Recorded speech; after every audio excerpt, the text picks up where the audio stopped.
Hey guys, it's Siren. So today I'm going to be talking to you a little bit about my process for my aluminum project for Metals 1 at RISD. So basically, first step in the project, we were given just sheets of aluminum and we were told to experiment with them, just try using the tools in the metal shop to see what we would be able to do to the material itself. So as you can see here, I tried out a lot of different things for the first round of experiment. I was excited about this material specifically because the tin-plated steel that we had been using previously was much thinner versus the aluminum has much more of a width to it. And so what that means is stuff like hammering as well as treatment of edges can be applied to this material as opposed to the tin-plated steel. There wasn't really anywhere for the material to move.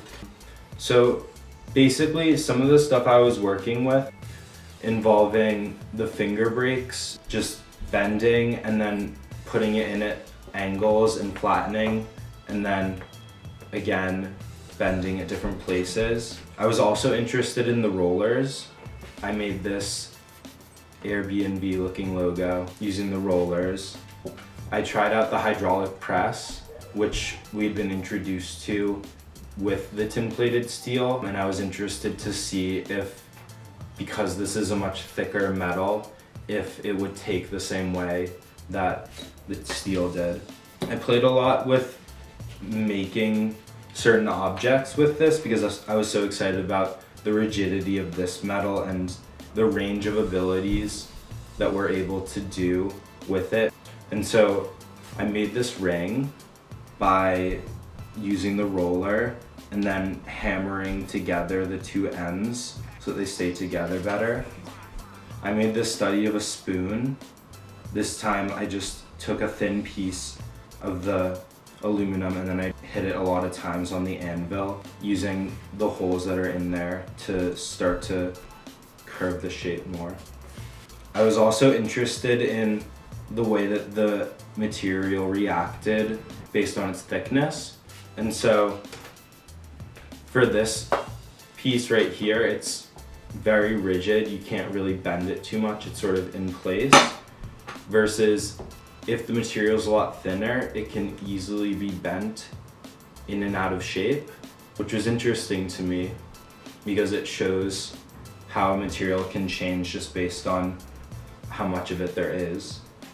I was starting to get into the idea of joinery. I knew that using hemming, you'd be able to get metal to sit within itself, but because the aluminum's a lot thicker, it doesn't sit as flat, and so you're not able to get as good looking results.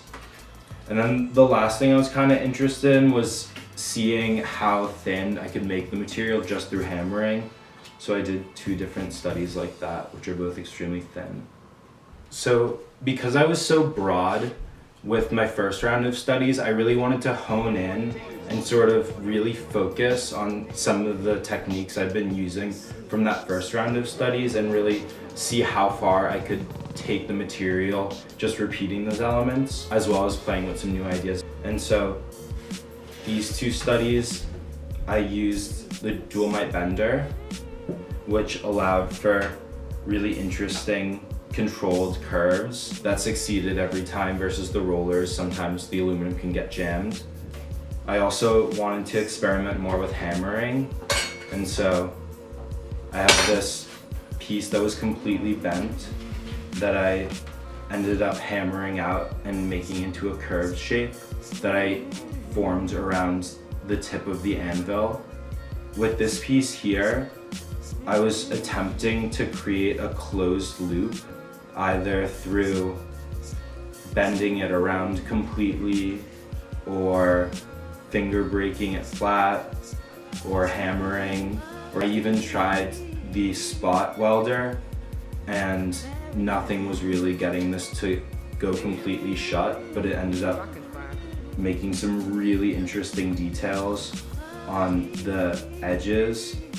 And then the final idea that I played with for the second round of studies was the idea of tension fit. So There's nothing attaching these pieces together except when the little piece is put into the slot, it holds in place. So at this point, it was time to start coming up with a final concept based on some of the ideas that we had found interesting from our studies. And so I had been really into using the bender tool. And so I wanted to see what types of forms that could make if scaled up, because I'd been doing very small scale until this point. And so I put these 3 bent pieces together, punched the holes in them, and then put a brass rod through the whole thing. And it ended up making this really simple yet beautiful form. And I was really into the way that the light catches the curves. I was interested in the idea of rigid curves in conjunction with a straight line. It almost ends up feeling like ribbon, yet the object itself is so sturdy, and that juxtaposition was really intriguing to me.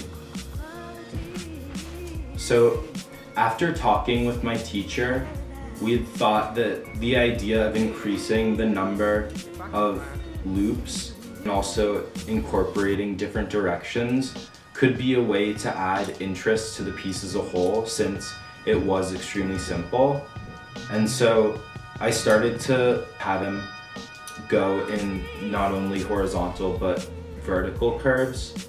And as I started to put the pieces on, they weren't really cooperating with each other, just based on the number of layers of metal. None of them were able to sit in a tension way. And so it just ended up making this wonkier looking version of what I had, and in my mind it ended up losing the grace that it had had previously in its more simplified state. So after bringing in the multi-directional piece, my teacher and I agreed that it had lost the finesse that the original version had. And so because of that, we agreed that the design should be scaled back to the simplicity of the original, yet it might be good to incorporate a larger number of curves as well as bring down the scale of each one so that visual language could start to be established. And so that's what I have here.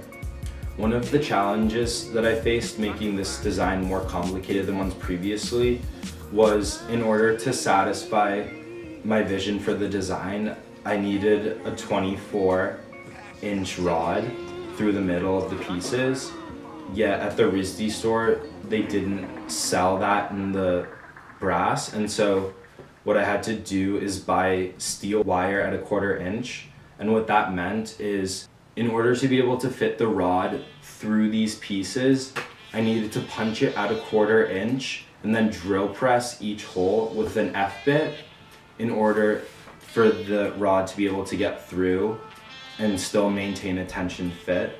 And so because of the regularity of each of the pieces, they each sit equally and allow for a very rigid, strong design.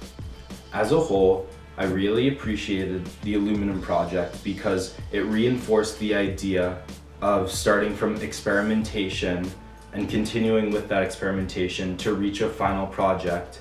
Because of the extended capabilities that the aluminum has as opposed to the tin, I felt that I was able to gain even more knowledge about metalworking through this experience. Thanks for watching.